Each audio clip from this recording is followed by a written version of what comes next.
Vamos aos destaques do nosso Café Vascaíno. Gramado está sendo trocado, já foi totalmente retirado. Será que encontraram o sapo? Vamos falar sobre isso. Barca para 2026, preparação para o jogo com o Grêmio. Tudo isso e muito mais agora aqui no nosso canal. Se inscreve, dá aquela moral, deixa aquele seu like, não esquece e comenta. Claro, e se puder compartilha para geral. Se tiver a função hype o vídeo também, que é bom demais e ajuda muito o nosso conteúdo. Bom, de cara vamos falar sobre o gramado de São Januário. Aliás, vai ser o tema do nosso Na Conta KTO. Vamos bater papo a partir de meio-dia. Está sendo totalmente trocado, né?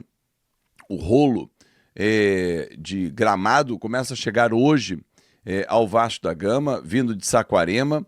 A empresa Greenleaf já retirou toda a grama que estava manchada, né, por conta de uma praga.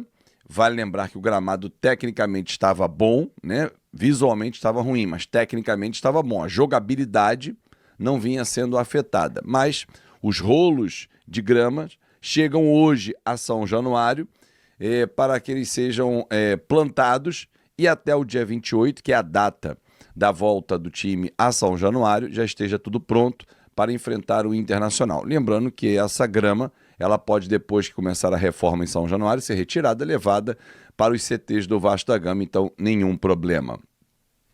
Preparação para o jogo com o Grêmio. O time segue treinando no CT Moacir Barbosa, o técnico Fernando Diniz vem testando algumas formações, não terá o Paulo Henrique com a seleção brasileira, mas ele está suspenso por ter sido expulso. Até a questão envolvendo a seleção brasileira não seria problema, porque ele vai voltar no jatinho da presidente do Palmeiras, a Leila Pereira. Então isso aí não seria nenhum entrave, porque ele chegaria a tempo, né? Agora ele está suspenso, não tem como jogar. O Puma Rodrigues seria um substituto imediato, mas está com a seleção uruguaia e o Vasco trabalha com a possibilidade de ele não enfrentar o Grêmio, não chegar a tempo, assim como o Carlos Cuesta e também Andrés Gomes. Então o técnico Fernando Diniz vai trabalhando opções. Na direita, o técnico trabalha com o Tietê. Na zaga, Hugo Moura e Lucas Oliveira disputam a posição, ao lado do Robert Renan. O que impactaria um pouco, né? Um pouco não, muito, porque nenhum dos dois tem a característica de zagueiros construtores. O Hugo Moura improvisado. O Lucas Oliveira não é um zagueiro construtor como é o Carlos Cuesta. Não falo nem da questão técnica de posição e tal, mas exatamente da característica de saída de bola pelo lado do campo. E aí, para frente, existem algumas opções. O David, que volta de suspensão, é uma opção. O Verratti, que para mim é a opção como 9, o Ryan vindo jogar pelo lado direito, ou até mesmo o Matheus França, jogando de falso 9. Vamos aguardar. O técnico Fernando Diniz vem testando algumas opções. Vem observando também jogadores da base durante a data FIFA. A história do Vasco, o DNA do Vasco, passa exatamente pela base. E não será diferente utilizar outros jogadores que vieram dessa situação. Como é o caso do Ryan, por exemplo, do Barros, que hoje são titulares no Vasco da Gama. Antes da gente falar da Barca para 2026, quem deve deixar o clube, quem pode sair em definitiva ou por empréstimo, quero lembrar você que tem rodada da eliminatórias, tem rodada do Campeonato Brasileiro nesse fim de semana, jogos atrasados, como Santos e Palmeiras, Sport e Flamengo, e tudo passa em kto.bet.br. Então não esquece, vou deixar o meu link aqui no comentário fixado para você ir lá e apostar. É para maiores de 18 anos, para com responsabilidade você mandar o seu palpite. kto.bet.br, dá aquela moral se você curte o nosso canal, porque a KTO apoia o fanático vascaíno. Bom, vamos falar sobre Barca, né? Pô, Fábio, já está pensando em 2026 o Vasco, não só o Vasco, todo e qualquer clube. Já estamos em novembro, já começou o seu trabalho para 2026.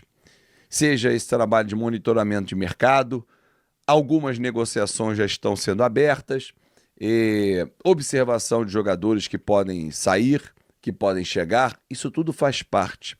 Não quer dizer que você está desvalorizando o seu elenco, mas as conversas já estão em andamento e no Vasco não é diferente.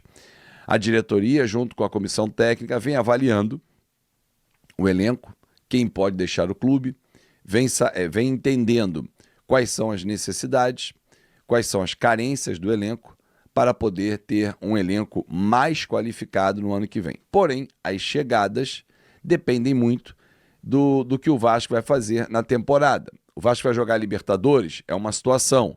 O Vasco vai jogar a Sul-Americana, é outra situação. O Vasco ganhou a Copa do Brasil e aí vai jogar a Libertadores, significa que entrou uma grana boa também nos cofres. Só em premiação são 77 milhões de reais. Então tudo isso passa exatamente pelo momento de 2026. A projeção existe, mas alguns jogadores não vêm performando, alguns jogadores não vêm sendo utilizados e esses já são considerados cartas fora do baralho. Exemplo, cadê o zagueiro Maurício Lemos? Há quantos meses ele nem para o banco de reservas vai?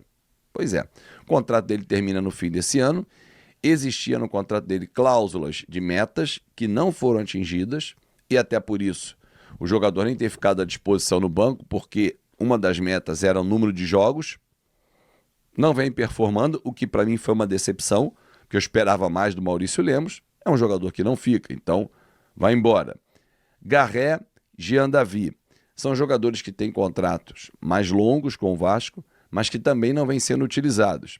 Um empréstimo ou até mesmo uma saída amigável, uma rescisão, também estão no radar. O Garré, empréstimo, como foi o caso do Maxime Domingues, e o Jean, uma rescisão. Ele não vem sendo utilizado pelo técnico Fernando Diniz, nem no banco tem ficado, algumas propostas chegaram e ele não aceitou, então o Vasco trabalha com a hipótese realmente de uma rescisão, já que o contrato dele ainda tem duração até 2028. O Garré, esse não, o Vasco entende que um empréstimo pode ser útil ao clube, até porque ele é um ativo também do clube, assim como o Jean, mas entende que pode ter um retorno financeiro. Então o Garré pode ser emprestado. O Puma está no final de contrato.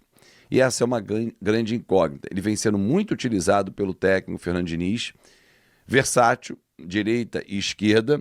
É um jogador que pode atuar numa segunda linha mais à frente também.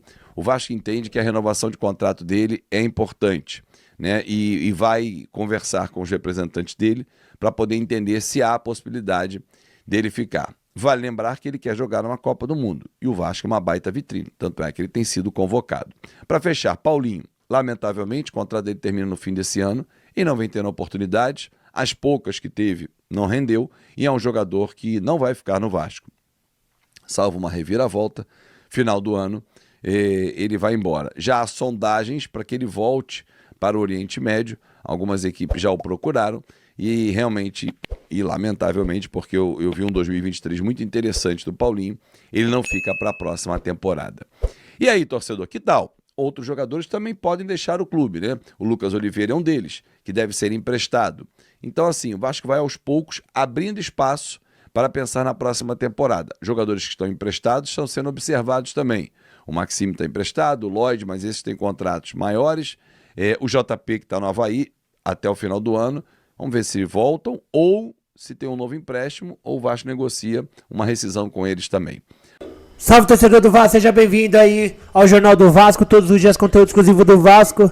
O Vasco que pretende contratar alguns reforços, né, para a próxima temporada. Deixa a sua opinião, seu comentário. Reinaldo caberia no time do Vasco para a próxima temporada?